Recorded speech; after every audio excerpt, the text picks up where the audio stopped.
ಮಾತರ್ಮೇ ಮಾತರಿಶ್ವನ್ನ ಪಿತರತುರಗುರೋ ಭ್ರಾತರಿಷ್ಟಾಪ್ತಬಂಧೋ ಸ್ವಾಮಿನ್ನ ಸರ್ವಾಂತರಾತ್ಮನ್ನ ಜರ ಜರಯಿತರ್ಜನ್ಮ ಮೃತ್ಯಾಮಯಾನಾಂ ಗೋವಿಂದೇ ದೇಹಿ ಭಕ್ತಿಂ ಭವತಿ ಚ ಭಗವನ್ ಊರ್ಜಿತಾಂ ನಿರ್ನಿಮಿತ್ತಾಂ ನಿರ್ವ್ಯಾಜಾಂ ನಿಶ್ಚಲಾಂ ತದ್ಗುಣಗಣಬೃಹತೀಂ ಚಾಶ್ವತೀಮಾಶುದೇವ ನಾರಾಯಣಂ ನಮಸ್ಕೃತ್ಯ ನರಂ ಚೈವ ನರೋತ್ತಮಂ ದೇವೀಂ ಸರಸ್ವತೀಂ ವ್ಯಾಸಂ ತತೋ ಗ್ರಂಥಮುದೀರಯೇ ವಿಜಾನತಾಂ ಅವಿತ್ತಸ್ಯ ಮಧ್ವಸ್ಯ ಜಗತಿ ಗುರೋಃ ಪೂರ್ವಾಚಾರ್ಯಮಹಿಷ್ಠಾನಾಮಿಯಂ ಪ್ರಣತಿಮಾಲಿಕಾ ಸೂಕ್ತಿರತ್ನಾಕರೇ ರಮ್ಯೇ ಮೂಲರಾಮಾಯಣಾರ್ಣವೇ ವಿಹರಂತೋ ಮಹೀಯಾಂ ಸಪ್ರೀಯಂತಾಂ ಗುರವೋ ಮಮ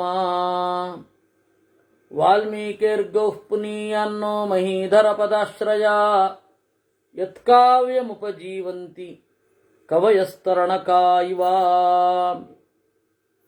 ಶತ್ರುಘ್ನ ವಾಲ್ಮೀಕಿಗಳ ಆಶ್ರಮಕ್ಕೆ ಬಂದ. ನೀವು ಬರೋದಕ್ಕಿಂತ ಮೊದಲು ಇದು ಯಾರ ಆಶ್ರಮ ಆಗಿತ್ತು ಅಂತ ಕೇಳಿದ. ಆಗ ಅವರು ಕಲ್ಮಾಶಪಾದನ ಕಥೆಯನ್ನ ಸ್ವಲ್ಪವೇ ನಿರೂಪಣೆ ಮಾಡಿದರು. ಇದು ಕಲ್ಮಾಶಪಾದ ಮತ್ತು ಮದಯಂತಿ ತಪಸ್ಸು ಮಾಡಿದ ಜಾಗ. ಈ ಜಾಗದಲ್ಲಿ ನಾನು ಬಂದು ಕುಳಿತಿದ್ದೇನೆ ಅಂತಂದ್ರು.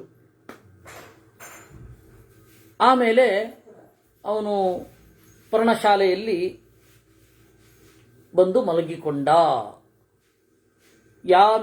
ಅದು ಅಲ್ಲಿ ತನಕ ಆಗಿತ್ತು 65 ಸರ್ಗ. ಈಗ 66ನೆಯ ಸರ್ಗ. ಯಾಮೇವ ರಾತ್ರಿಂ ಶತ್ರುಘ್ನ ಪರ್ಣಶಾಲಾಂ ಸಮಾವಿಶತ್ ತಾಮೇವ ರಾತ್ರಿಂ ಸೀತಾಪಿ ಪ್ರಸೂತಾದಾರಕದ್ವಯಂ. ಯಾವ ರಾತ್ರಿ ಶತ್ರುಘ್ನ ಬಂದನೋ ಅದೇ ರಾತ್ರಿ ಸೀತೆ ಇಬ್ಬರು ಮಕ್ಕಳನ್ನು ಹೆತ್ತಳು. ತಥೋರ್ಧರಾತ್ರ ಸಮಯೇ ಬಾಲಕಾ ಮುನಿದಾರಕಾ ವಾಲ್ಮೀಕೆ ಪ್ರಿಯಮಾ ಚಕ್ಷುಃ ಸೀತಾಯ ಪ್ರಸವಂ ಶುಭಂ. ಅರ್ಧರಾತ್ರಿಯಾಗಿದೆ. ವಾಲ್ಮೀಕಿಯನ್ನ ಎಬ್ಬಿಸಿ ಅಲ್ಲಿಯ ಮಕ್ಕಳೆಲ್ಲ ಹೇಳಿದರಂತೆ ಸೀತೆಗೆ ಮಗುವಾಗಿದೆ ಅಂತ. ಭಗವನ್ ರಾಮಪತ್ನಿ ಸಾ ಪ್ರಸೂತಾದಾರಕದ್ವಯಂ ತಥೋ ರಕ್ಷಾಂ ಮಹಾತೇಜ ಕುರುಭೂತ ವಿನಾಶಿನೀಂ. ಯಾವುದೇ ಉಪದ್ರಗಳು ಆ ಮಕ್ಕಳಿಗೆ ಆಗದಿರಲಿ ಅಂತ ಹೇಳಿ ನೀವು ಜಾತಕರ್ಮವನ್ನು ಮಾಡಿ ಅಂತ ಹೇಳಿದ್ರು. ಅದನ್ನು ಕೇಳಿ ಋಷಿಗಳು ಹತ್ತಿರ ಬಂದಾಗ ಇಬ್ಬರು ಮಕ್ಕಳನ್ನು ನೋಡಿದರು, ಪುಟ್ಟ ಮಕ್ಕಳು. ಭೂತಗ್ನೀಂ ಚಾಕರೋತ್ತಾಭ್ಯಾಂ ರಕ್ಷಾಂ ರಕ್ಷೋ ವಿನಾಶಿನೀಂ. ಯಾವ ರಾಕ್ಷಸರ ಕಣ್ಣು ಬೀಳದಿರಲಿ ಅಂತ ರಕ್ಷೋಘ್ನ ಮಂತ್ರದಿಂದ ಹೋಮ ಮಾಡಿದ್ರು. ಕುಶಮುಷ್ಟಿಮುಪಾದಾಯ ಲವಂ ಚೈವ ಸತು ದ್ವಿಜಃ ವಾಲ್ಮೀಕಿ ಪ್ರದದೌ ತುಭ್ಯಂ ರಕ್ಷಾಂ ಭೂತ ವಿನಾಶಿನೀಂ. ಕುಶಮುಷ್ಟಿಮುಪಾದಾಯ, ಒಂದು ಹಿಡಿ ತುಂಬ ದರ್ಭೆಯನ್ನು ಹಿಡಿದು, ಇದನ್ನು ಕುಶಮುಷ್ಟಿ ಅಂತ ಕರೀತಾರೆ. ಆ ಮುಷ್ಟಿಯಲ್ಲಿ ಕುಶವನ್ನು ಹಿಡಿದು ಎಲ್ಲ ರಾಕ್ಷಸರು, ಭೂತಗಳು, ಪ್ರೇತಗಳು, ವೈನಾಯಕರು ಯಾವ ಪೀಡೆಯೂ ಆಗದಿರಲಿ ಅಂತ ಅಭಿಮಂತ್ರಣ ಮಾಡಿದ್ರು. ನಿರ್ಮಾರ್ಜನೀಯಸ್ತು ತದಾ ಕುಶ ಇತ್ಯಸ್ಯ ನಾಮ ತತ್. ಅದನ್ನ ವಾಲ್ಮೀಕಿಗಳು ಕುಶವನ್ನು ಹೀಗೆ ಆಡಿಸುವಾಗ ಒಂದು ಮಗು ಆ ಕುಶವನ್ನೇ ನೋಡ್ತಾ ಇತ್ತಂತೆ. ಅದಕ್ಕೆ ಕುಶ ಅಂತ ಹೆಸರಿಟ್ರು. ಅವನು ಹುಟ್ಟಿದ ಮೇಲೆ ಒಂದು ಮಗು ಆಚೆ ಬಂತು. ಯಶ್ಚಾವರೋ ಭವೇತ್ತಾಭ್ಯಾಂ ಲವೇನ ಸುಸಮಾಹಿತಃ ನಿರ್ಮಾರ್ಜನೀಯೋ ವೃದ್ಧಾಭಿಃ ಲವೇತಿ ಚ ಸನಾಮತಃ. ಹೊರಗಡೆ ಬಂದದ್ದು ಯಾವತ್ತು ಮೊದಲು ಬೆಳೆದದ್ದು ಅವಳಿ ಮಕ್ಕಳಲ್ಲಿ ನಂತರ ಬರುತ್ತೆ. ಆದರೆ ಆ ಮಗುವನ್ನು ತೊಳೆಯುವಾಗ ಅಲ್ಲಿ ಇದ್ದ ವೃದ್ಧೆಯರು, ತಾಪಸಿಯರು ತೊಳೆಯುವಾಗ ಒಂದು ಸ್ವಲ್ಪ ತಡ ಆಯಿತು. ಹೀಗಾಗಿ ಲವ ಅಂತ ಹೆಸರಿಟ್ರು. ಲವ ಅಂದರೆ ಇವಂದಾಗಿ 2 ಕ್ಷಣ ಅಂತ ಅರ್ಥ. ಹೀಗೆ ಕುಶ ಮತ್ತು ಲವ ಅಂತ ಹೇಳಿ ಹೆಸರಿಟ್ರು. ನಾನು ನಾಮಕರಣ ಮಾಡಿದ್ದೇನೆ, ಖ್ಯಾತಿವಂತರಾಗುತ್ತಾರೆ ಅಂತ ಹೇಳಿದ್ರು. ಸಂಕೀರ್ತನಂಚ ರಾಮಸ್ಯ ಸೀತಾಯಾ ಪ್ರಸವೌ ಶುಭೌ. ಅಲ್ಲಿ ಗೋತ್ರನಾಮವನ್ನು ಹೇಳಬೇಕಲ್ಲ, ಆಗ ತಾನೇ ಹುಟ್ಟಿದ ಮಗುವನ್ನು ಕುರಿತು ಹೇಳಬೇಕು. ಲೆಕ್ಕದ ಪ್ರಕಾರ ಈ ತಂದೆಯಿಂದ ಈ ಗೋತ್ರದಲ್ಲಿ ನೀನು ಹುಟ್ಟಿದ್ದೀ ಅಂತ ಹೇಳಬೇಕಂತೆ. ಆಮೇಲೆ ಶತ್ರುಘ್ನಿಗೆ ಗೊತ್ತಾಯಿತು. ಸೀದಾ ಹೋಗಿ ಪರ್ಣಶಾಲಾಂ ತಥೋ ಗತ್ವಾ ಮಾತರ್ದಿಷ್ಟ್ಯೇತಿ ಚಾಬ್ರವೀತ್ ತದಾ ತಸ್ಯ ಪ್ರಹೃಷ್ಟಸ್ಯ ಶತ್ರುಘ್ನಸ್ಯ ಮಹಾತ್ಮನಃ. ತಾಯಿ, ದೇವರ ದಯೆಯಿಂದ ಒಳ್ಳೆ ಮಕ್ಕಳು ಹುಟ್ಟಿದೆ ಅಂತ ಶತ್ರುಘ್ನ ಹೇಳಿದ. ಆ ಮಕ್ಕಳನ್ನು ನೋಡಿದ. ಅವನು ಬಂದದ್ದು ಲವಣಾಸುರನನ್ನು ಕೊಲ್ಲಲಿಕ್ಕೆ ದಾರಿಯಲ್ಲಿ ಬಂದದ್ದು. ಆದರೆ ಲವಕುಶರು ಹುಟ್ಟಿದ ಶುಭ ಸಂದರ್ಭ. ಅವರನ್ನು ನೋಡಿ ಬೆಳಗ್ಗೆ ಎದ್ದು, ಆ ರಾತ್ರಿ ಇಡೀ ನಿದ್ರೆ ಬರಲಿಲ್ಲ ಅವನಿಗೆ ಖುಷಿಯಿಂದ. ಬೆಳಗ್ಗೆ ಎದ್ದು ಸಂಧ್ಯಾವಂದನೆಗೈದು ಮುನಿಂ ಪ್ರಾಂಜಲಿ ರಾಮಂತ್ರಿಯಯೌ ಪಶ್ಚಾನ್ಮುಖ ಪುನಃ ಮತ್ತೆ ಯಮುನಾ ತೀರಕ್ಕೆ ಹೊರಟ. ಅಲ್ಲಿ ಬೇರೆ ಬೇರೆ ಋಷಿಗಳ ಆಶ್ರಮದಲ್ಲಿ ಎಲ್ಲ ವಾಸ ಮಾಡಿದ. ಅಲ್ಲಿ ಒಂದು ಕಡೆ ಶವನರ ಆಶ್ರಮದಲ್ಲಿ ಉಳಿದ ಅನ್ನುವಲ್ಲಿಗೆ 66ನೆಯ ಸರ್ಗ ಮುಗಿದಿದೆ. ಅಥರಾತ್ರ್ಯಾಂ ಪ್ರವೃತ್ತಾಯಾಂ ಶತ್ರುಘ್ನೋ ಭೃಗುನಂದನಂ ಪಪ್ರಚ್ಛವನಂ ವಿಪ್ರಂ ಲವಣಸ್ಯ ಯಥಾ ಬಲಂ. ಚವನರ ಆಶ್ರಮದಲ್ಲಿ ಉಳ್ಕೊಂಡಾಗ ಲವಣನ ಬಲ ಏನು ಅಂತ ಕೇಳಿದ. ಆಗ ಶತ್ರುಘ್ನಿಗೆ ಉತ್ತರ ಕೊಡ್ತಾ ಚವನರು ಹೇಳಿದರು, ನೋಡು, ನಿಮ್ಮ ವಂಶದವನು ಪೂರ್ವಜ ಒಬ್ಬ ಇದ್ದಾನೆ, ಅವನ ಹೆಸರು ಮಾಂಧಾತ ಅಂತ. ಆ ಮಾಂಧಾತನ ಕಥೆ ಗೊತ್ತಲ್ಲ. ಮಾಂಧಾತ ಏನಿದ್ದಾನೆ, ಅವನು ಗಂಡಿನ ಹೊಟ್ಟೆಯಿಂದ ಹುಟ್ಟಿದ್ದು. ಯುವನಾಶ್ವ ಎನ್ನುವ ಗಂಡಿನ ಹೊಟ್ಟೆಯಿಂದ ಹುಟ್ಟಿದ್ದು. ಅದಕ್ಕೆ ಮಗು ಹೇಗಾಗತ್ತೆ, ಈ ಮಗು ಯಾರ ಹಾಲನ್ನು ಕುಡಿಯತ್ತೆ ಅಂದಾಗ ಇಂದ್ರ ಮೇಲ್ಗಡೆಯಿಂದ ಇಳಿದು ಬಂದು ಮಾಂ ಧಾಸ್ಯತಿ ಕುಮಾರೋಯಂ ಮಂದ. ಧಾತ ಅಂದ್ರೆ ಕುಡಿಯುವವ. ಮಾಂ ಧಾತ, ನನ್ನನ್ನು ಕುಡಿತಾನೆ, ಅದೇ ಅವನ ಹೆಸರಾಗೋಯ್ತು ಮಾಂ ಧಾತ ಅಂತ. ನಾವು ಈಗ ಹೇಳ್ತೇವಲ್ಲ, ಅಮ್ಮ ತಾಯಿ ಬಂತು ನೋಡು ಅಂತ. ಅಮ್ಮ ತಾಯಿ ಅಂತ ಯಾರು ಯಾವಾಗಲೂ ಹೇಳ್ತಾ ಇರ್ತಾರೆ, ಅವರು ಅಮ್ಮ ತಾಯಿಗಳು. ಹಾಗೆ ಮಾಂ ಧಾಸ್ಯತಿ, ನನ್ನನ್ನು ಕುಡಿತಾನೆ ಬಂದ, ನನ್ನನ್ನು ಕುಡಿತಾನೆ ಹೋದ ಅಂತ ಮಾಂಧಾತ ಅಂತ.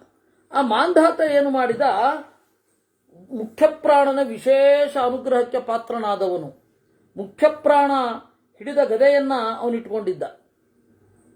ಆದ್ರೆ ಅವನಿಗೊಂದು ದುರ್ಬುದ್ಧಿ ಬಂತು. ಸಜ್ಜನರಿಗೆ ದುರ್ಬುದ್ಧಿ ಬರಬಾರದು ಅಂತ ಉಂಟೆ, ಇಂದ್ರನನ್ನು ಗೆಲ್ಲಬೇಕು ಅಂತ.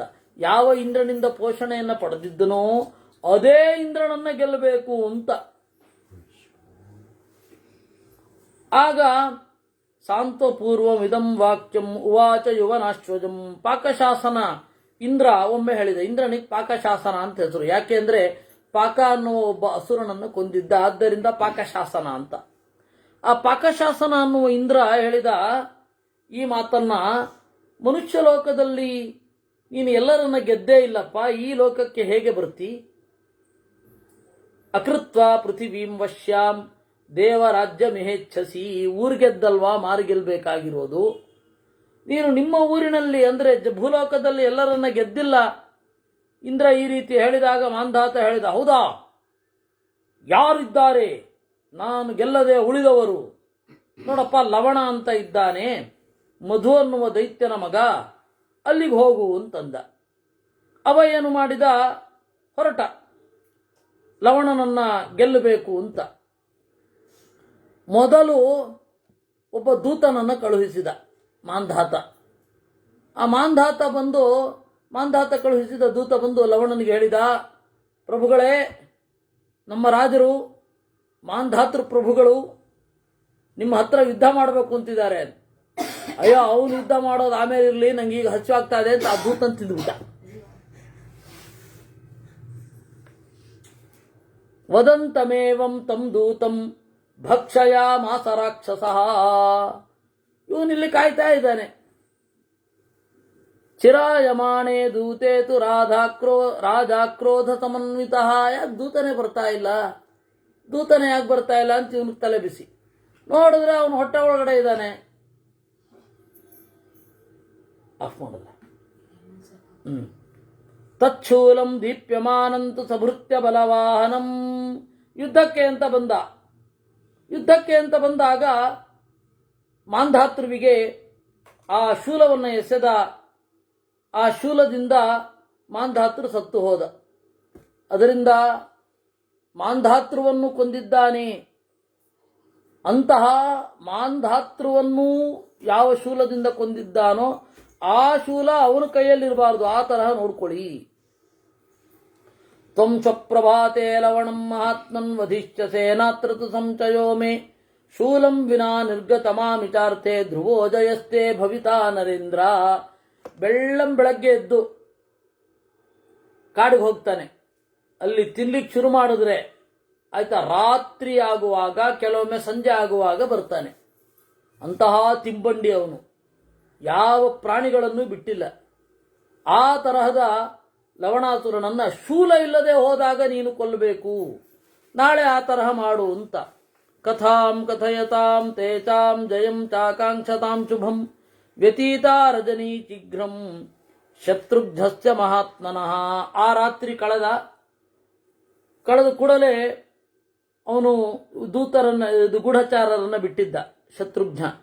ಹೋಗಿ ನೋಡ್ಕೊಂಡು ಬನ್ನಿ, ಅವನ ದಿನಚರಿಗಳನ್ನೆಲ್ಲ ಅಭ್ಯಾಸ ಮಾಡಿ ನನಗೆ ಹೇಳಿ ಅಂತ ಮೊದಲೇ ಕಳಿಸ್ಬಿಟ್ಟಿದ್ದ ಅವನು. ಯಾಕೆಂದ್ರೆ ಅವ್ರು ಹೇಳಿದ್ರಲ್ಲ, ವಾಲ್ಮೀಕಿಗಳು ಹೇಳಬೇಕಾದ್ರೇ ಕಳಿಸ್ಬಿಟ್ಟಿದ್ದ. ಅವರು ಅವನ ಇದು ಫೀಲ್ಡಿಂಗ್ ಅಂತ ಕರೀತಾರೆ ಅಂಡರ್ವರ್ಲ್ಡ್ ಅಲ್ಲಿ. That's called fielding.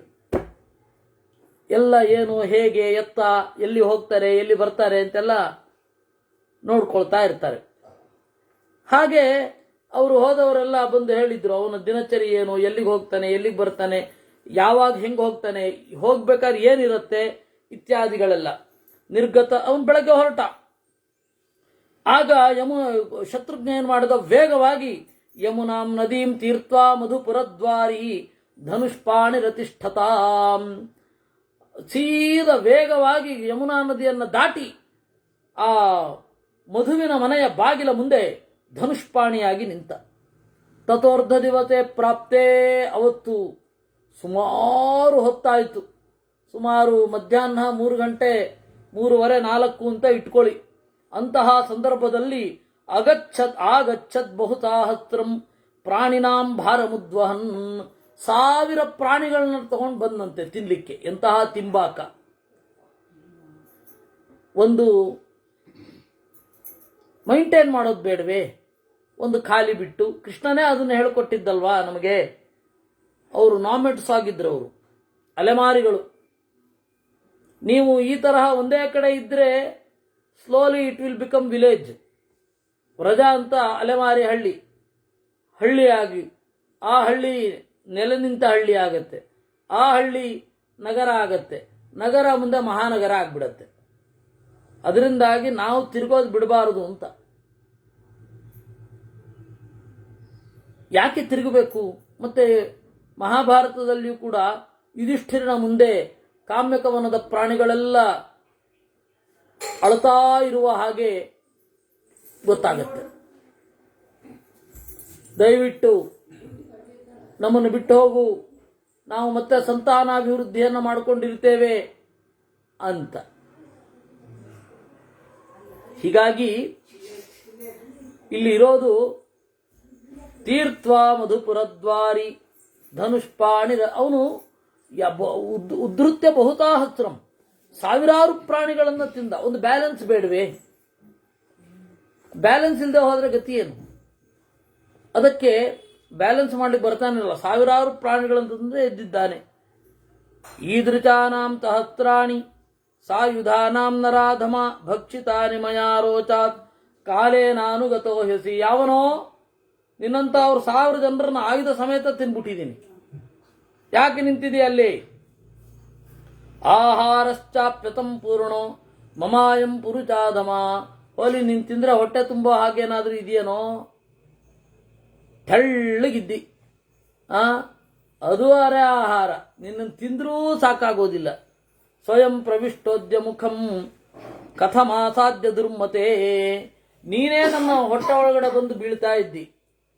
ಅದರಿಂದಾಗಿ ಎಂತಹ ಸಮಸ್ಯೆ ಇದು, ಯಾಕೆ ತಂದುಕೊಳ್ತಾ ಇದ್ದಿ ಅಂತ.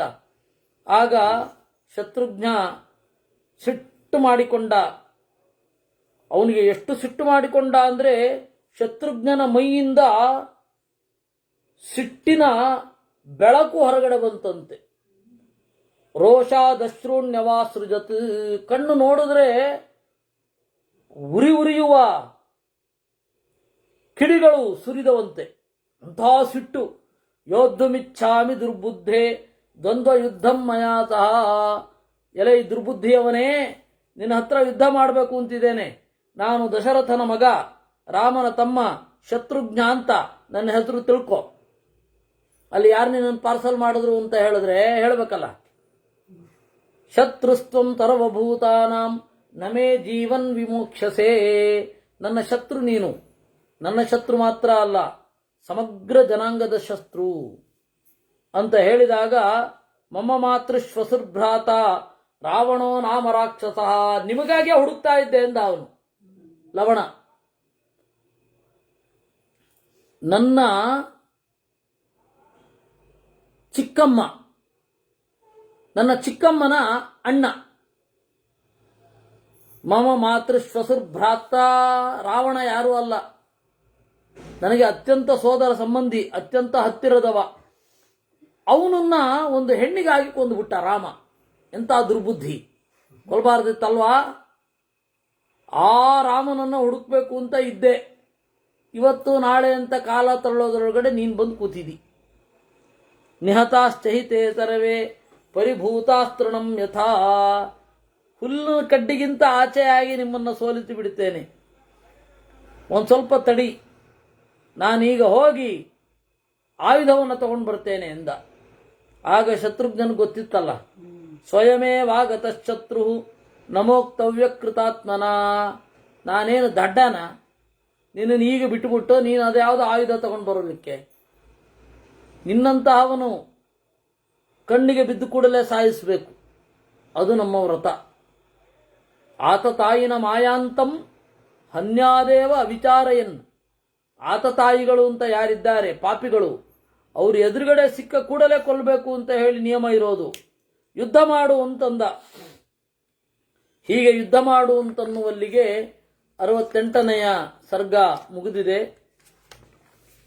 ತಚ್ಛ್ರುತ್ವಾ ಭಾಷಿತಂ ತಸ್ಯ ಶತ್ರುಘ್ನಸ್ಯ ಮಹಾತ್ಮನಃ ಕ್ರೋಧಮಾಹಾರಯತ್ತೀವ್ರಂ ತಿಷ್ಠ ತಿಷ್ಠೇತಿ ಚಾಬ್ರವೀತ್. ಶತ್ರುಘ್ನ ಈ ರೀತಿ ಹೇಳಬೇಕಾದ್ರೆ ಸಿಟ್ಟು ಮಾಡಿಕೊಂಡು ಪಾಣೋ ಪಾಣಿಂತು ನಿಷ್ಪಿಷ್ಯ, ಕೈಗಳನ್ನು ಹೊಸಕಿ ದಂತಾನ್ ಕಟಕಟಾಯ್ಯ ಚ, ಕಟಕಟನೆ ಹಲ್ಕಡಿದು ಲವಣೋ ರಘುಚಾರ್ದೂಲಂ ಆಹ್ವಯ ಮಾತಚಾಸಕೃತ್, ಬಾ ಅಂತಂದಂತೆ. ಆಗ ಶತ್ರುಘ್ನ ಹೇಳಿದ, ತದದ್ಯ ಬಾಣಾಭಿಹತೋ ವ್ರಜತ್ವಂ ಯಮತಾದನಂ. ಬಾಣಗಳನ್ನು ಎಸೆದ ಋಷಯೋಪ್ಯದ್ಯ ಪಾಪಾತ್ಮನ್ಮಯಾ ತ್ವಾಂ ನಿಹತಂ ರಣೇ.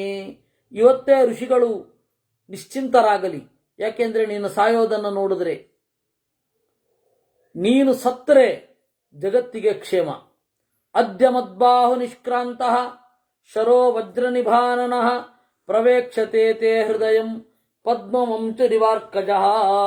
ನಿನ್ನ ಶರೀರದ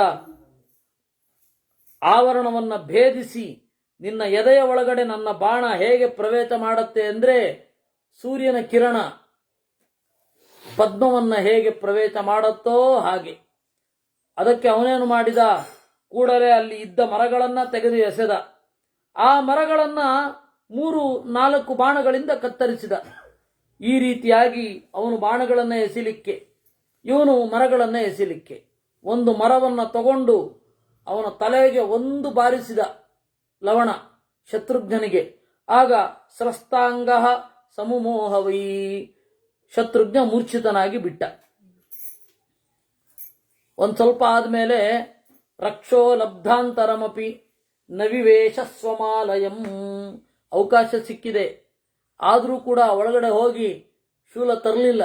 ಏನೋ ಬುದ್ಧಿ ಪ್ರಚೋದನೆ ಆಗಲಿಲ್ಲ, ಸಾಯ್ಬೇಕು ಅನ್ನುವಾಗ ನೋಡಿ ಅವನು ಹೇಳಲಿ ಅಂತ ಕಾಯ್ತಾ ಕೂತ. ಅಂತ ಕಾಯ್ತಾ ಕೂತ. ಶತ್ರುಘ್ನೋ ವೈ ಪುರದ್ವಾರಿ ಋಷಿಭಿಃ ಸಂಪ್ರಪೂಜಿತಃ ತಥೋ ದಿವ್ಯಮಮೋಘಂ ತಂ ಜಗ್ರಾಹ ಚರಮುತ್ತಮಂ. ಅಷ್ಟು ಹೊತ್ತಿಗೆ ಎದ್ದ ಮೇಲೆ ಅವನಿಗೆ ಏನೇನು ತಂದೆ ಭಕ್ಷಾನ್ ಸಮುದಾವಹನ್ ಅಂತ ಹೇಳ್ತಾರೆ. ತಾನು ಏನೇನು ತಂದೆ ಅಂತ ಒಮ್ಮೆ ಚೆಕ್ಲಿಸ್ಟ್ ಮಾಡ್ಕೋತಾ ಇದ್ದ. ಇದನ್ನು ಹೊಡೆದಿದ್ದೆ, ಇದನ್ನು ತಂದಿದ್ದೀನಿ, ಈ ಪ್ರಾಣಿನ ತಂದಿದ್ದೀನಿ ಅಂತ ಪಟ್ಟಿ ಮಾಡ್ಕೊಳ್ತಾ ಇದ್ದ. ಆಗ ಇದು ಶತ್ರುಘ್ನ ಎದ್ದ. ಆ ಶತ್ರುಘ್ನನನ್ನ ನೋಡಿ ಕಡೆಗಣಿಸಿದ ಲವಣ. ಏನು ಅಂತ ಕೂಡಲೇ ಆ ರಾಮ ಕೊಟ್ಟ ಬಾಣವನ್ನ ತೆಗೆದ. ದೃಷ್ಟ್ವಾ ತರವಾಣಿ ಭೂತಾನಿ ಪರಿತ್ರಾತಮುಪಾಗಮನ್. ಎಲ್ಲರೂ ಕೂಡ ಹೆದರಿದ್ರು ಆ ತರಹದ ಬಾಣ. ಎಲ್ಲ ಮುನಿಗಳು ಬ್ರಹ್ಮದೇವರಿಗೆ ಹೇಳಿದ್ರಂತೆ, ಇದೇನು ಯುಗಕ್ಷಯವೋ ಲೋಕಕ್ಷಯವೋ, ಈ ತರಹ ನಾವು ಯಾವತ್ತೂ ನೋಡಿಲ್ಲ ಅಂದಾಗ ಬ್ರಹ್ಮದೇವರು ಹೇಳಿದರಂತೆ, ಉವಾಚ ಮಧುರಾಂ ವಾಣಿ ಶೃಣುಧ್ವಂ ಸರ್ವದೇವತಾ. ಏನು ಯೋಚನೆ ಮಾಡಬೇಡಿ, ಶತ್ರುಘ್ನ ಲವಣನನ್ನ ಕೊಲ್ಲಬೇಕು ಅಂತ ಬಂದಿದ್ದಾನೆ. ಈ ಬಾಣ ಕೈಟಭನನ್ನ ಕೊಲ್ಲಲಿಕ್ಕಾಗಿ, ಮಧುವನ್ನ ಕೊಲ್ಲಲಿಕ್ಕಾಗಿ ಸ್ವಯಂ ದೇವರು ಮಾಡಿದ್ದು. ಏಕಏವ ಪ್ರಜಾನಾತಿ ವಿಷ್ಣುಸ್ತೇಜೋಮಯಂ ಚರಂ. ಇದನ್ನ ಪ್ರಯೋಗಿಸಬಲ್ಲವ ವಿಷ್ಣು ಮಾತ್ರ. ಅವನು ಅನುಗ್ರಹಿಸಿದ್ರೆ ಬೇರೆಯವರು. ಏಷಯೇವ ತನುಪೂರ್ವ ವಿಷ್ಣೋಸ್ತಸ್ಯ ಮಹಾತ್ಮನಃ. ಆ ಪರಮಾತ್ಮನ ನಾಲ್ಕನೆಯ ರೂಪ ಅನಿರುದ್ಧ ರೂಪ ಈ ಶತ್ರುಘ್ನನ ಒಳಗಡೆ ಇದೆ. ಆ ಅನಿರುದ್ಧ ರೂಪದ ಬಲದಿಂದ ಶತ್ರುಘ್ನ ಏನ್ ಮಾಡ್ತಾ ಇದ್ದಾನೆ, ಬಾಣವನ್ನ ಎಸಿತಾ ಇದ್ದಾನೆ ಅಂತ ಹೇಳಿದಾಗ ಶತ್ರುಘ್ನನು ಕೂಡ ಒಮ್ಮೆ ಆಕಾಶದಲ್ಲಿ ನೋಡಿ ಎಲ್ಲ ದೇವತೆಗಳನ್ನ ಮನಸ್ಸಿನಲ್ಲಿ ನಮಸ್ಕರಿಸಿ ಬಾಣವನ್ನು ಎಸೆದ. ಉರಸ್ತಸ್ಯ ವಿದಾರ್ಯಾಶು ಪ್ರವಿವೇಚರಸಾತಳಂ. ಅವನ ಎದೆ ಸೀಳಿತು. ಲವಣನ ಎದೆ ಶತ್ರುಘ್ನನ ಬಾಣದಿಂದ ಕೆಳಗಡೆ ಬಿದ್ದ. ಆ ಬಾಣ ಅವನನ್ನು ಸೀಳಿಕೊಂಡು ಹೋಗಿ ಗತ್ವಾ ರತಾತಲಂ ದಿವ್ಯ ಶರೋ ವಿಬುಧ ಪೂಜಿತ ಪುನರೇವಾಗಮತ್ತೂರ್ಣಂ ಇಕ್ಷ್ವಾಕು ಕುಲನಂದನಂ. ಪಾತಾಳದ ಒಳಗಡೆ ಹೋಗಿ ಇಲ್ಲಿ ರಾಮನ ಕೈಯಲ್ಲಿ ಬಂದು ಉಳಿಯಿತು. ಅದೇ ಜ್ಞಾನಂ ಶರಂ ಚ ರಥತಂ ಪ್ರಿಯಯಾ ತಮೇತಂ ಅಂತ. ಜ್ಞಾನ ಮುದ್ರೆಯಿಂದ ಆ ಒಂದು ಬಾಣವನ್ನ ದೇವರು ಹಿಡ್ಕೊಂಡಿದ್ದಾನೆ.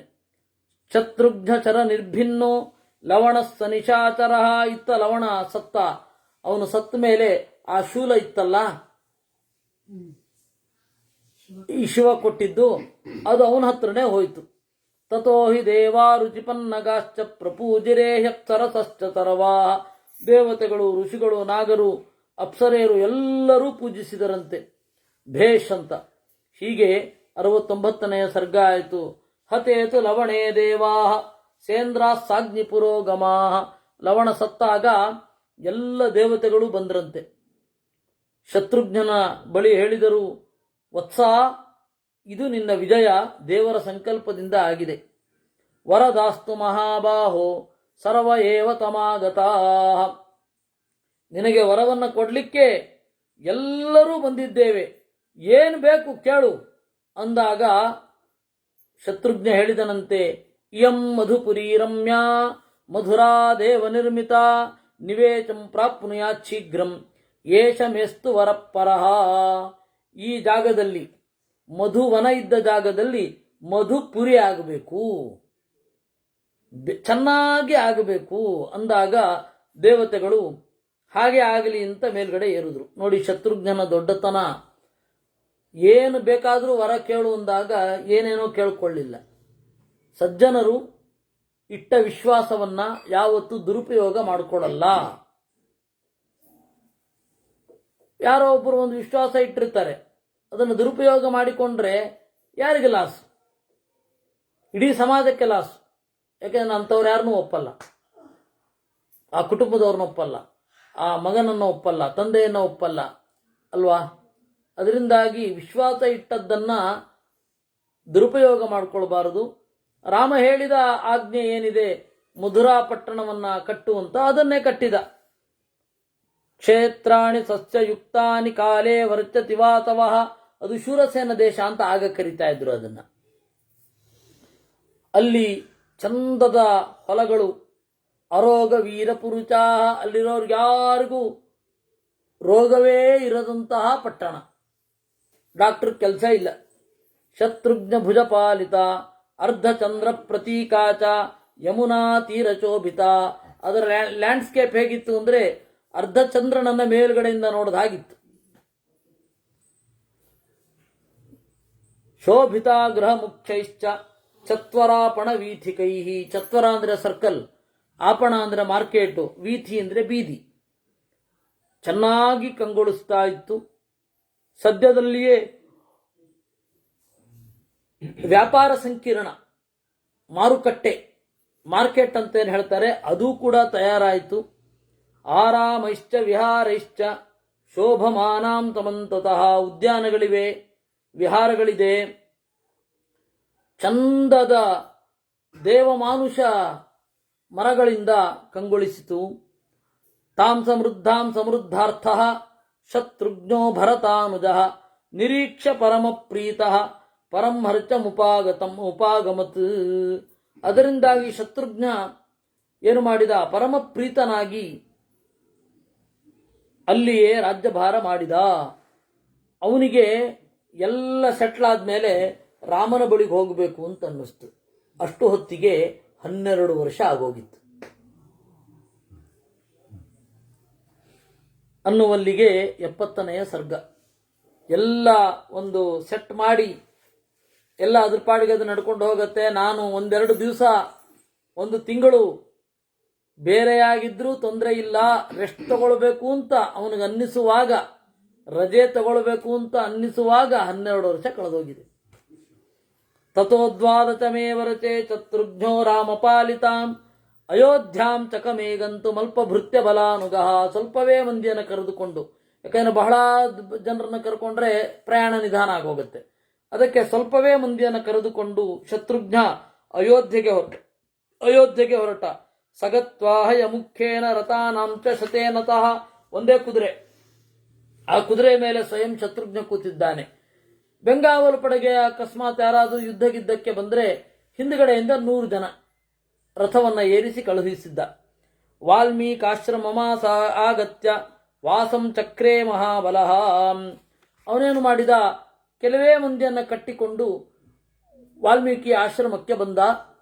ಅಲ್ಲಿ ವಾಲ್ಮೀಕಿಗೆ ನಮಸ್ಕಾರ ಮಾಡಿ ಪಾದ್ಯ, ಅರ್ಘ್ಯ, ಆತಿಥ್ಯ ಮೊದಲಾದವುಗಳನ್ನು ಸ್ವೀಕಾರ ಮಾಡಿದ. ಆಮೇಲೆ ಬಹಳ ಮಾತನಾಡಿದರಂತೆ. ಕಥಯಾಮಾಸ ಸಮುನಿ ಶತ್ರುಘ್ನಾಯ ಮಹಾತ್ಮನೆ ಬಹುರೂಪಾ ಸುಮಧುರಾ ಕಥಾಸ್ತತ್ರ ಸಹಸ್ರಶಃ.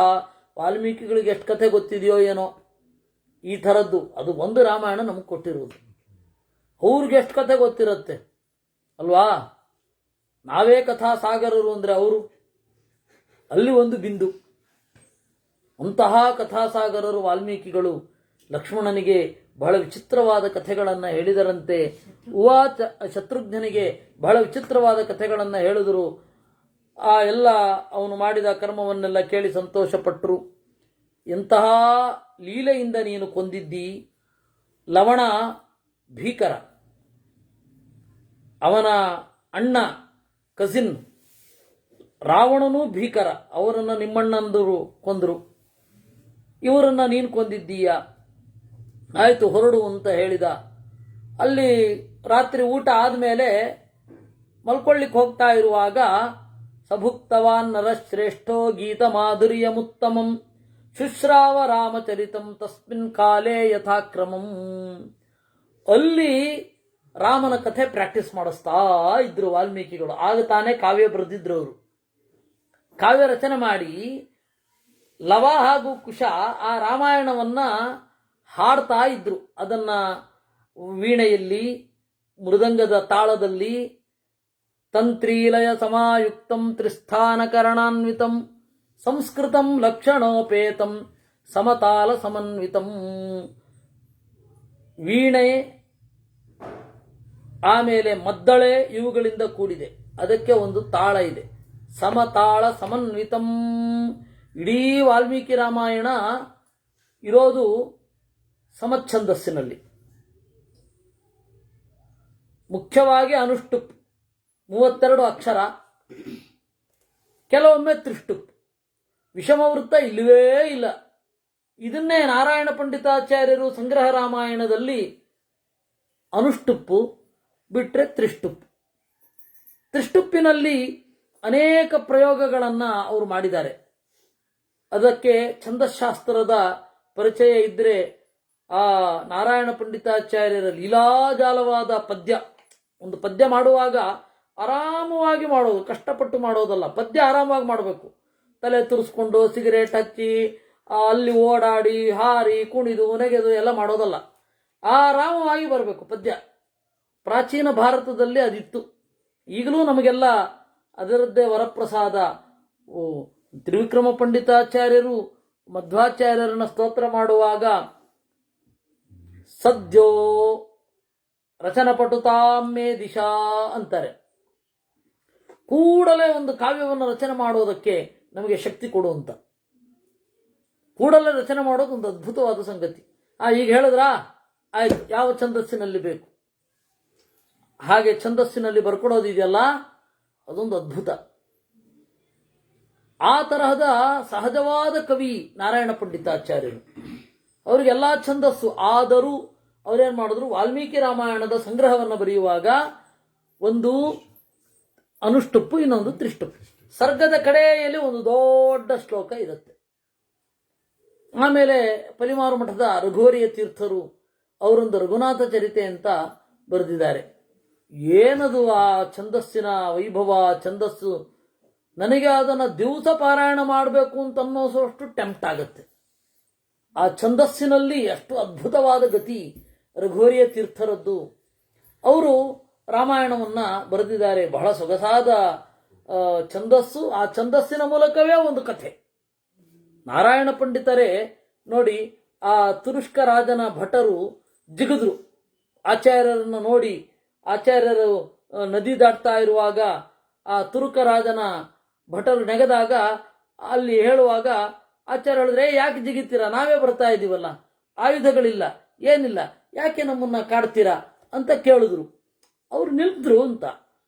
ಆಗ ಆಚಾರ್ಯರು ಏನು ಹೇಳಿದ್ರು,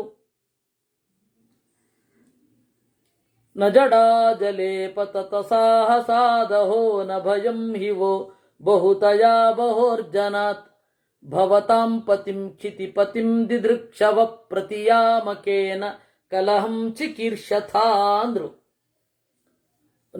ಮಧ್ವಾಚಾರ್ಯರ ಆ ಮಾತನ್ನ ಇವರು ಮಂಜುಭಾಷಿಣಿ ವೃತ್ತದಲ್ಲಿ ಹಿಡಿದಿಟ್ಟಿದ್ದಾರೆ. ಮಂಜುಭಾಷಿಣಿ ಹೆಸರು ಕೇಳಿದ್ರ, ಮಂಜು ಮನೋಹರ.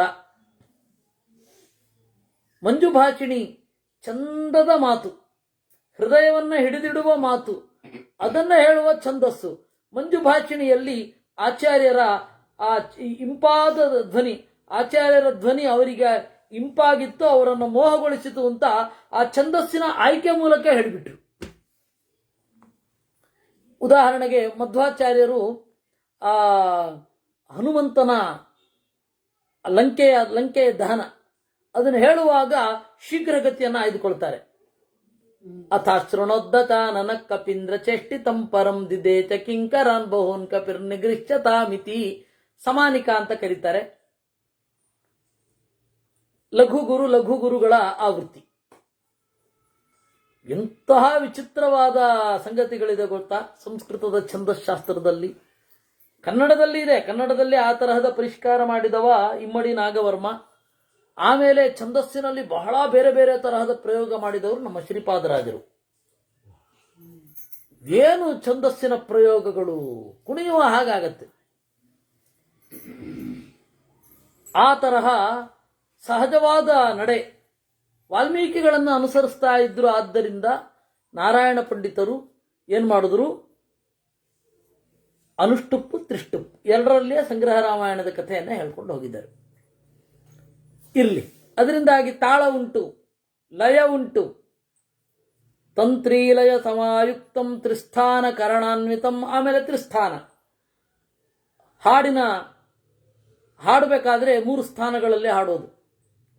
ಒಂದು 3 ಕಾಲ ಬಿಡಿ, 3 ಕಾಲ, ಇನ್ನೊಂದು 3 ಸ್ಥಾನಗಳಲ್ಲಿ ಆ ವರ್ಣಗಳ ಅಭಿವ್ಯಕ್ತಿ ಆಗಬೇಕು. ಒಂದು ಹೊಕ್ಕಳು, ಇನ್ನೊಂದು ಗಂಟಲು, ಇನ್ನೊಂದು ಮೂರ್ಧ. ಯಾವ್ಯಾವ ಅಕ್ಷರ ಎಲ್ಲೆಲ್ಲಿಂದ ಬರಬೇಕೋ ಅಲ್ಲಲ್ಲಿಂದಲೇ ಬರಬೇಕು. ಅದು ವರ್ಣ ಸೌಷ್ಠವ ಅಂತ ಕರೀತಾರೆ. ಆ ತರಹ ಇತ್ತು. ಆ ತರಹದ ಸಂಸ್ಕೃತಂ ಲಕ್ಷಣೋಪೇತಂ, ಒಳ್ಳೆ ಪದಗಳಿಂದ ಸಂಸ್ಕೃತವಾಗಿದೆ. ಆಮೇಲೆ ಲಕ್ಷಣೋಪೇತಂ, ಗಾನದ ಲಕ್ಷಣ ಎಲ್ಲವೂ ಇದೆ. ಸಮತಾಲ ಸಮನ್ವಿತಂ, ಆ ತರಹದ ರಾಮಚರಿತೆಯನ್ನ ಹಾಡ್ತಾ ಇದ್ರು. ಅದನ್ನ ಕೇಳಿದ ತಾನ್ಯಕ್ಷರಾಣಿ ಸತ್ಯಾನಿ ಯಥಾ ವೃತ್ತಾನಿ ಸರ್ವಚಃ ಶ್ರುತ್ವಾ ಪುರುಚಾರ್ದೂಲೋ ವಿಸಂಜ್ಞೋ ಬಾಷ್ಪಲೋಚನಃ.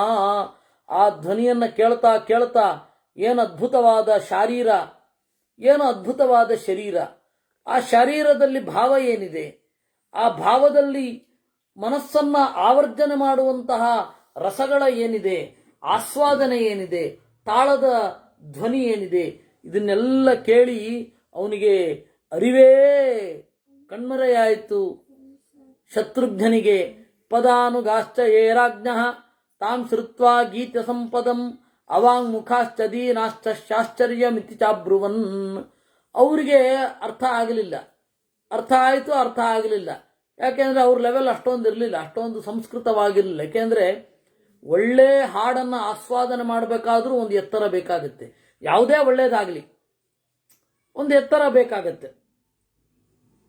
ತಗೊಂಡೋಗಿ ಈಗ ಬಂಡಾಯ ಕವಿಗೋ ದಲಿತ ಕವಿಗೋ ನಮ್ಮ ಗುರುಗಳದು ಓದಯ್ಯ ಕಾದಂಬರಿ ಕನ್ನಡ ಅನುವಾದ ಅಂದ್ಬಿಟ್ರೆ ಏನು ಓದ್ತಾನ ಅವನು. ಹಾಗಾಗತ್ತೆ, ಒಂದು ಎತ್ತರ ಬೇಕಾಗತ್ತೆ. ಅವ್ರಿಗೆ ಆ ಎತ್ತರ ಇಲ್ಲ, ಅದ್ರಿಗೆ ಏನೋ ಒಂದು ದೊಡ್ಡದಿದೆ ಅಂತ ಗೊತ್ತಾಗ್ತದೆ. ಯಾಕೆಂದ್ರೆ ರಾಜ ಕಣ್ಣೀರು ಸುರಿಸ್ತಾ ಇದ್ದಾನೆ ಶತ್ರುಘ್ನ. ಅದನ್ನ ಕೇಳಿದ್ರಂತೆ, ಕಿಮಿದಂ ಕ್ವಚ ವರ್ತಾಮಹ ಕಿಮೇತತ್ ಸ್ವಪ್ನ ದರ್ಶನಂ. ದೊರೆ, ನಾವು ಎಲ್ಲಿದ್ದೀವಿ ಅಂತಾನೆ ಗೊತ್ತಾಗ್ತಾ ಇಲ್ಲ. ಈ ಹಾಡು ಮಧುರವಾಗಿದೆ, ಅರ್ಥ ಆಗ್ತಾ ಇಲ್ಲ. ಈ ಹಾಡಿನ ಪರಿಷ್ಕಾರಗಳು ದೊಡ್ಡದಿರುತ್ತವೆ, ಆದರೆ ವಿಷಯ ಏನು ಅಂತ ಗೊತ್ತಾಗ್ತಾ ಇಲ್ಲ. ಶೃಣುಮ ಕಿಮಿದಂ ಸ್ವಪ್ನೆ ಗೀತ ಬಂಧನ ಮುತ್ತಮಂ. ಎಲ್ಲೋ ಕನಸಿನಲ್ಲಿ ಕೇಳಿದಾಗ ಆಗ್ತಾ ಇದೆ. ಈ ರಾಗದ ಸ್ಟೈಲು, ಈ ಪಲ್ಲವಿ, ಚರಣ ಇತ್ಯಾದಿಗಳೆಲ್ಲ ಎಲ್ಲಿಗಿದ್ದೇವೆ ಅಂತ ಕೇಳಿದ. ಅರ್ಥೋ ಯೋನ ಪುರಾ ದೃಷ್ಟ ತಮಾಶ್ರಮ ಪದೇ ಪುನಃ. ಇದಕ್ಕೆ ನಾವು ಸ್ವಲ್ಪ ಕೇಳಿದೀವ ಅಂತಿದ್ದೀನಿ, ಎಲ್ಲೋ ಕೇಳಿದ್ದೇವೆ, ಆದರೆ ಇದು ಏನು ಅಂತ ಗೊತ್ತಾಗ್ತಾ ಇಲ್ಲ. ಅದರಿಂದ ಏನು ಅಂತ ಹೇಳಬಹುದಾ ಅಂತ ಕೇಳಿದ್ರಂತೆ. ಇವರೆಲ್ಲ ಯಾರು ಅಂದ್ರೆ ಚೂರಸೇನರು, ಇವರೆಲ್ಲ ಅಯೋಧ್ಯೆಯವರಲ್ಲ. ಅದರಿಂದಾಗಿ ಎಲ್ಲೋ ಕೇಳದ ಹಾಗಿದೆ ಅಂತ. ಏನು ಅಂತ ಕೇಳಿದ್ರು. ಶೃಣುಮಕ್ಕೆ ವಿಸ್ಮಯಂತೆ ಪರಂ ಗತ್ವ ಶತ್ರುಘ್ನವಿದಮಬ್ರುವನ್. ಹೇಳಯ್ಯ, ಏನು ಮಾತಾಡಲಿಲ್ಲ ಶತ್ರುಘ್ನ, ಸುಮ್ಮನೆ ಅವ್ರ ಮುಖ ನೋಡಿದ. ಅದಕ್ಕೆ ಅವರು ಆಯ್ತು ನಿಮ್ಗೆ ಗೊತ್ತಿಲ್ಲದೆ ಹೋದ್ರೆ ಸುಮ್ಮನೆ ಇದ್ರೆ ಆ ವಿನಯ ಅರ್ಥ ಆಗಲ್ಲ, ಅಥವಾ ಏನೋ ಭಾವ ಇದೆ ಅಂತ ಅರ್ಥ ಆಗಲ್ಲ. ಇಲ್ಲ ಋಷಿಗಳಂತ ಕೇಳ್ಬಿಡಿ ಎಂದ್ರು. ಸಾಧು ಪೃಚ್ಛ ನರಶ್ರೇಷ್ಠ ವಾಲ್ಮೀಕಿಂ ಮುನಿಪುಂಗವಂ. ಅದಕ್ಕೆ ಶತ್ರುಘ್ನ ಇವ್ರು ಹೇಳೋದೋ ಬೇಡವೋ ಅಂತ ಒಂದು ಸ್ವಲ್ಪ ಯೋಚನೆ ಮಾಡಿದ ಅಂತೆ. ಯೋಚನೆ ಮಾಡಿ ಸೈನಿಕಾ ನಕ್ಷಮೋಸ್ಮಾಕಂ ಪರಿಪ್ರಷ್ಟುಂ ಇಹೇದೃಚಃ ಆಶ್ಚರ್ಯಾಣಿ ಬಹೂನೀಹ ಭವಂತ್ಯಸ್ಯಾಶ್ರಮೇ ಮುನೇ. ಅವನು ಹೇಳಿದ ಗಂಭೀರವಾಗಿ, ಹಾಗೆಲ್ಲ ಕೇಳಬಾರದು. ಋಷಿಗಳ ಆಶ್ರಮ ಅಂದ್ರೆ 1000 ಆಶ್ಚರ್ಯ ಇರುತ್ತಪ್ಪ. ನಿಮ್ ಕುತೂಹಲಕ್ಕಾಗಿ ನಾನು ಕೇಳೋದಾ? ಸಿಟ್ ಮಾಡ್ಕೊಂಡ್ರೆ ಸುಮ್ಮನೆ ಇರಿ, ಕೇಳಲಿಕ್ಕೆ ಹೋಗ್ಬಿಡಿ. ನತು ಕೌತೂಹಲಾದ್ಯುಕ್ತಮನ್ವೇಷ್ಟುಂ ತಂ ಮಹಾಮುನಿಂ ಅಂತ ಅಲ್ಲಿಗೆ ಅವರ ಕುತೂಹಲದ ಮೊಳಕೆಯನ್ನು ಚಿವಿಟ್ಟು ಬಿಟ್ಟ. ಏನು ಹೇಳಲಿಲ್ಲ. ಇವನು ಆನಂದವನ್ನು ಅನುಭವಿಸಿದ, ಪಕ್ಕದಲ್ಲಿದ್ದವ್ರಿಗೆ ಹೇಳಲಿಲ್ಲ. ಯಾಕೆಂದ್ರೆ ಬೇಕು ಅದೆಲ್ಲ ಆ ರಾಮನ ಕಥೆ ಇಲ್ಲಿ ಗೊತ್ತಾಯ್ತಾ ಅಂತ ಹೇಳಿ, ಇದು ಸೀತೆ ಅಂತ ಹೇಳಿದಾಗ ಇವರು ಅಲ್ಲಿ ಹೋಗಿ ಏನು ಹೇಳ್ತಾರೋ ಅದೆಲ್ಲ ಯೋಚನೆ ಇರುತ್ತೆ. ಅದರಿಂದಾಗಿ ನನಗೂ ಗೊತ್ತಿಲ್ಲ ಅನ್ಬಿಟ್ಟ. ಹೌದಾ, ನಾನು ತಿಳ್ಕೊಳ್ಬೇಕು ಅಂತಿದ್ದೀನಿ, ಕೇಳಿದ್ರು ಏನು ಅನ್ಕೋತಾರೋ ಏನೋ, ಸುಮ್ಮನಾಗ್ಬಿಟ್ಟ. ಅವರು ಸುಮ್ಮನಾಗೋದ್ರು ಅನ್ನುವಲ್ಲಿಗೆ 71ನೆಯ ಅಧ್ಯಾಯ. ತಂ ಶಯಾನಂ ನರವ್ಯಾಘ್ರಂ ನಿದ್ರಾನಾಭ್ಯಾಗಮತ್ತದ ಚಿಂತಯಾನಮನೇಕಾರ್ಥಂ ರಾಮಗೀತಮನುತ್ತಮಂ. ರಾತ್ರಿ ಇಡೀ ನಿದ್ರೆ ಬರಲಿಲ್ಲ. ಅವರು ಇಲ್ಲಿ ಅತಿಥಿಗಳು ಬಂದಿದ್ದಾರೆ ಅಂತ ಹೇಳಿ ಹಾಡೋದು ನಿಲ್ಲಿಸ್ಬಿಟ್ಟಿದ್ರು. ಆದರೆ ಆ ಹಾಡಿನ ರಾಮಗೀತ ಅದನ್ನು ಮತ್ತೆ ಮತ್ತೆ ಮತ್ತೆ ಮತ್ತೆ ಆವೃತ್ತಿ ಮಾಡ್ತಾ ಇದ್ದ. ತಸ್ಯ ಶಬ್ದಂ ಸುಮಧುರಂ ತಂತ್ರಿ ಲಯ ಸಮನ್ವಿತಂ, ವೀಣೆಗೆ ಜೋಡಿಸಿ ಮದ್ದಳೆಗೆ ಜೋಡಿಸಿ ಅವರು ಆ ಹಾಡನ್ನು ಹಾಡಿದ್ರು. ಉವಾಚ ಪ್ರಾಂಜಲಿರವಾಕ್ಯಂ ಶತ್ರುಘ್ನೋ ನಿಪುಂಗವಂ, ಬೆಳಗ್ಗೆದ್ದ ಸಂಧ್ಯಾ ವಂದನೆ ಮಾಡಿದ. ಋಷಿಗಳೇ ಹೋಗಿ ಬರ್ತೀನಿ, ನೀವು ಅನುಮತಿ ಕೊಟ್ರೆ ಅಂದ. ವಾಲ್ಮೀಕಿ ಸಂಪರಿಶ್ವಜ್ಯ ವಿಸಸರ್ಜತ ರಾಘವಂ, ವಾಲ್ಮೀಕಿಗಳು ಗಟ್ಟಿಯಾಗಿ ಅಪ್ಪಿ ಅವನ ಬೆನ್ನು ತಟ್ಟಿ ಹೊರಡು ಅಂತಂದ್ರು. ಕೂಡಲೇ ಅಯೋಧ್ಯೆಗೆ ಬಂದ. ಪ್ರವಿವೇಶ ಮಹಾಬಾಹು ಯತ್ರ ರಾಮೋ ಮಹಾದ್ಯುತಿ, ಇವನು ಬರುವಾಗ ರಾಮ ಏನ್ ಮಾಡಿದ, ಮಂತ್ರಿ ಮಧ್ಯಸ್ಥಂ, ಎಲ್ಲ ಮಂತ್ರಾಲೋಚನೆ ಮಾಡುವವರ ಪಕ್ಕದಲ್ಲಿ ಮಧ್ಯದಲ್ಲಿ ಕುಳಿತಿದ್ದಾನೆ. ಇವನು ನೋಡಿ ವೇಗವಾಗಿ ಬಂದು ಯದಾಜ್ಞಪ್ತಂ ಮಹಾರಾಜ ಸರ್ವಂ ತತ್ಕೃತವಾನಹಂ, ಎಲ್ಲ ಒಂದು ಫಾರ್ಮಾಲಿಟೀಸ್ಗಳನ್ನು ಮುರಿದು ಬಿಟ್ಟ. ದೂತರ ಹತ್ರ ಹೇಳಿ ಕಳಿಸ್ಬೇಕು, ಶತ್ರುಘ್ನ ಬಂದಿದ್ದಾನೆ. ಯಾಕೆಂದ್ರೆ ಅವನು ಇವಾಗ ರಾಜನಾದವನು ಅಲ್ಲೊಂದು ನಿಯಮ ಉಂಟು. ಪರ್ಯಾಯ ಮಠದವರು ವಾದ್ಯ ಇಲ್ಲದೆ ಹೊರಗಡೆ ಹೋಗಬಾರ್ದು ಅಂತ, ಕಿರಿಕಿರಿ ಆಗೋಗುತ್ತೆ. ಆಗ್ಲಿ ಹೇಳಿದ್ದು. ಹಾಗೆ ಅವರು 4 ಬೀದಿಗೆ ಬರಬೇಕು ಅಂದ್ರೆ ವಾದ್ಯದವ್ರು ಇರ್ಬೇಕು. ಅದ್ರ ಬದಲು ಇಲ್ಲೇ ಕೂತ್ಕೊಂಡ್ಬಿಡ್ತೀವಪ್ಪ ಅಂತ. ಸರಿ, ಅವನೇನು ಮಾಡಿದ, ಸೀದಾ ಬಂದ. ಅವನು ಮಂತ್ರಿಗಳನ್ನ ಹೇಳಿ ಕಳಿಸ್ತಿಲ್ಲ, ದೂತರನ್ನ ಹೇಳಿ ಕಳಿಸ್ತಿಲ್ಲ, ವೇಗವಾಗಿ ಬಂದು ಅಣ್ಣ ನೀನು ಕೊಟ್ಟು ಕೆಲಸ ಮಾಡಿದೆ ಅಷ್ಟೇ, ಸೀದಾ ಬಂದು ಹೇಳಿದ್ದ ಅದನ್ನ. ಹತಸ್ಸ ಲವಣ ಪಾಪ ಪುರಿ ಚಾಸ್ಯ ನಿವೇಶಿತ 12 ವರ್ಷಾಣಿ ತ್ವಾಂ ವಿನಾ ರಘುನಂದನ. ಅಣ್ಣ, ನಿನ್ನನ್ನು ಬಿಟ್ಟು 12 ವರ್ಷಗಳಾಗೋಯ್ತು, ಇನ್ನು ನಿನ್ನನ್ನು ಬಿಟ್ಟು ಇರ್ಲಿಕ್ಕಾಗಲ್ಲ, ಅನುಗ್ರಹ ಮಾಡು. ಮಾತೃಹೀನೋ ಯಥಾವತ್ಸೋ ನಚಿರಂ ಪ್ರವತಾಮ್ಯಹಂ, ತಾಯಿಲ್ಲದ ಕರುವಿನಂತಾಗಿತ್ತು ನನ್ನ ಪರಿಸ್ಥಿತಿ ಅಂದಾಗ ರಾಮ ಹೇಳ್ದ, ಮಾ ವಿಷಾದಂ ಕೃತಾಶೂರ ನೈತತ್ ಕ್ಷತ್ರಿಯ ಚೇಷ್ಟಿತಂ, ಈ ತರಹ ಮಾಡಬಾರದಪ್ಪ. ಕ್ಷತ್ರಿಯನಾದವನು ಆಳ್ಬೇಕೇ ವಿನಃ ಅಣ್ಣನ ಅಡಿಯಲ್ಲೇ ಕೂತ್ಕೊಂಡಿರ್ತೀನಿ ಅಂತೆಲ್ಲ ಹೇಳಬಾರದು. ನಿನಗೊಂದು ದೇಶದ ಜವಾಬ್ದಾರಿಯನ್ನು ಕೊಟ್ಟಿದೆ, ಹೋಗು ಅಂದ ರಾಮ. ನಾವಸೀದಂತಿ ರಾಜಾನೋ ವಿಪ್ರವಾಚೇಚು ರಾಘವ ಪ್ರಜಾಚ ಪರಿಪಾಲ್ಯ ಚ ಕ್ಷಾತ್ರ ಧರ್ಮೇಣ ರಾಘವ. ರಾಜರು ಒಂದು ಕಡೆಯಿಂದ ಇನ್ನೊಂದು ಕಡೆಗೆ ಹೋಗಿ ಆ ಊರಿನಲ್ಲಿ ತಮ್ಮ ಆಳ್ವಿಕೆಯನ್ನು ಊರಬೇಕು, ಪ್ರಜೆಗಳನ್ನ ಪಾಲನೆ ಮಾಡಬೇಕು. ಬೇಕಂದ್ರೆ ಅವಾಗವಾಗ ಬಾ. ಕಾಲೇ ಕಾಲೇ ತು ಮಾಂ ವೀರ ಅಯೋಧ್ಯಾಂ ಅವಲೋಕಿತುಂ, ಅದು ಬಿಟ್ಟು ಇಲ್ಲೇ ಇದ್ದು ಬಿಡ್ತೀನಿ ಅನ್ಬೇಡ. ನನಗೇನು ದುಃಖ ಆಗಲ್ಲ ಅನ್ಕೊಂಡಿದ್ಯಾ ನಿನ್ನ ಬಿಟ್ಟಿರೋದು. ಅವಶ್ಯಂ ಕರಣೀಯಂಚ ರಾಜ್ಯಸ್ಯ ಪರಿಪಾಲನಂ, ಆದರೆ ರಾಜ್ಯವನ್ನು ಆಳಲೇಬೇಕಲ್ವೇ. ಇವತ್ತು 7 ದಿವಸ ಇಲ್ಲಿ ಇರು, 8ನೇ ದಿವಸ ಆಗ್ತಿದ್ದ ಹಾಗೆ ಹೊರಟು ಬಿಡು. ಊರ್ಧ್ವಂ ಗಂತಾತಿ ಮಧುರಾಂ ಸಭೃತ್ಯ ಬಲವಾಹನ ಅಂತ ರಾಮ ಈ ರೀತಿ ಹೇಳಿದಾಗ ಶತ್ರುಘ್ನ ಸಣ್ಣ ಮೋರೆ ಮಾಡಿಕೊಂಡು ಬಾಢಮಿತ್ಯೇವ ಚಾಬ್ರವೀತ್, ಆಯಿತು ಅಂದ. ಉಷ್ಯ ತತ್ರ ಮಹೇಶ್ವಾತೋ ಗಮನಾಯೋಪಚಕ್ರಮೇ, ಹಾಗೆ 7 ದಿವಸ ಕಳೆದು ಹೊರಟ. ಅವನನ್ನ 3 ಜನ ಅಣ್ಣಂದಿರು ಚೆನ್ನಾಗಿ ಬೀಳ್ಕೊಟ್ರು. ಶತ್ರುಘ್ನ ಸೀತೆಯನ್ನ ಮೊದಲು ಹೋಗಿ ಮಾತನಾಡಿಸಿದ್ದಾನೆ. ಈಗ ಸೀತೆಯನ್ನ ನೋಡಿದ್ದಾನೆ, ಯಾರಿಗೂ ಹೇಳಲಿಲ್ಲ. ಅದಕ್ಕೆ ವಾಲ್ಮೀಕಿಗಳು ಹೇಳಲಿಲ್ಲ. ವಾಲ್ಮೀಕಿಗಳು ಹೇಳಿದವರು ನಿಮಗೆ ಹೆಂಗೆ ಗೊತ್ತಾಯ್ತು ಅಂದ್ರೆ, ಮುಂದೆ ಒಂದು ಕಡೆ ಬರುತ್ತೆ, ಆಮೇಲೆ ಇಲ್ಲೊಂದು ಕಡೆ ಹೇಳ್ತಾರೆ, ಪಂಡಿತಾಚಾರ್ಯ ಹೇಳ್ತಾರೆ. ಅದರಿಂದ ಸೀತೆಯನ್ನು ನೋಡಿ ಹೋದ್ರು. ಅವರಿಗೆ ಎಲ್ಲ ಇದ್ದಾರೆ, ಎಲ್ಲ ಇದ್ದಾಗ ಒಂದು ಮೇಂಟೈನ್ ಮಾಡಬೇಕಾಗತ್ತೆ. ರಾಜನಾದವನು ಒಳ್ಳೆ ದೃಷ್ಟಿಯಿಂದ, ಕೊಬ್ಬಿನಿಂದಲ್ಲ, ಒಳ್ಳೆಯ ದೃಷ್ಟಿಯಿಂದ ಮೈಂಟೈನ್ ಮಾಡಬೇಕಾಗತ್ತೆ. ಹೀಗೆ ಶತ್ರುಘ್ನ ಮರಳಿ ಮಧುರಾಪುರಿಗೆ ಬಂದ. ಪ್ರಸ್ಥಾಪ್ಯತು ಸಶತ್ರುಘ್ನಂ ಭ್ರಾತೃಭ್ಯಾಂತಃ ರಾಘವ ಪ್ರಮುಮೋದ ಸುಖೀ ರಾಜ್ಯಂ ಧರ್ಮೇಣ ಪರಿಪಾಲಯನ್. ಇತ್ತ ರಾಮ ಚೆನ್ನಾಗಿ ಪಾಲನೆ ಮಾಡ್ತಾ ಇದ್ದಾಗ ಒಂದು ದಿವಸ ಒಬ್ಬ ಮುದುಕ ಬಂದ. ಮೃತಂಬಾಲಮುಪಾದಾಯ ರಾಜದ್ವಾರಮುಪಾಗಮತ್. ಸತ್ತು ಹೋದ ಮಗನನ್ನ ಕರ್ಕೊಂಡು ಬಂದಿದ್ದಾನೆ. ಅಸಕೃತ್ ಪುತ್ರ ಪುತ್ರೇತಿ ವಾಕ್ಯಮೇತದುವಾಚ. ಮಗು ಮಗು ಅಂತ ಅಳ್ತಾ ಇದ್ದಾನೆ. ನಾನು ಏನು ಪಾಪ ಮಾಡಿದ್ದೇನೋ? ಈ ರಾಮರಾಜ್ಯದಲ್ಲಿ ಚಿಕ್ಕವರು ಮೊದಲು ಹೋಗೋದು, ದೊಡ್ಡವರು ನಂತರ ಸಾಯೋದು ಅಂತ ಇಲ್ಲ.